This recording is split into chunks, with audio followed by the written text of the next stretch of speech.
দীর্ঘদিন পরে হলো ঢাকা বিশ্ববিদ্যালয় প্রশাসন যেই তফসিল ঘোষণা করেছে সেটাকে আমরা ইতিবাচকভাবে দেখছি এবং আমরা সাধুবাদ জানাই।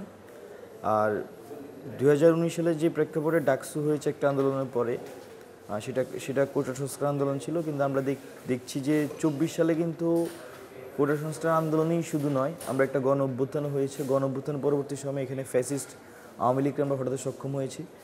তো এবং এখন 25 সালে এসে সেই আবার ডাকসু আয়োজন আমরা দেখছি। তো এখানে 18 সাথে 24-এর নানা একদম বৃহৎ ভিন্নতা আছে আমরা মনে করছি, কারণ 18 সালে ছাত্রলীগ ক্যাম্পাসে খুবই স্ট্রংলি ছিল এবং আপনারা দেখবেন যে প্যানেলে ভিপি আর সমাজসেবা সম্পাদক ব্যতীত কেন্দ্রীয় প্যানেলের সকল পোস্টেই ছাত্রলীগ পায়। কিন্তু বর্তমানে ঢাকা বিশ্ববিদ্যালয়ের যে পরিস্থিতি, এখন কিন্তু প্রায় সকল ক্রিয়াশীল ছাত্র সংগঠনই তাদের অ্যাক্টিভিজম ঠিকভাবে করতে পারছে। তো আমরা মনে করছি ডাকসুর একটি সুষ্ঠু পরিবেশ যেমন আছে, পাশাপাশি ইতিবাচক এবং প্রতিযোগিতামূলক গ্রহণযোগ্য একটি নির্বাচন আয়োজন করা সম্ভব এবং ঢাকা বিশ্ববিদ্যালয় প্রশাসন এটা করতে পারবে। আমরা তো এখানে জুলাই অভ্যুত্থান পূর্ববর্তী সময় দীর্ঘদিন ছাত্রলীগের বিরুদ্ধে ক্যাম্পাসে আমাদের অ্যাক্টিভিজম ছিল। এখানে আমরা সাধারণ শিক্ষার্থীদের পক্ষে তখনও দাঁড়িয়েছি। অভ্যুত্থানে আমরা সর্বোচ্চ চেষ্টা করেছি আমাদের জীবন বাজি রেখে আমাদের যেটুকু ভূমিকা রাখা যায়, এবং অভ্যুত্থান পরবর্তী সময়ে আমরা শিক্ষার্থীদের নিয়ে কাজ করে যাচ্ছি।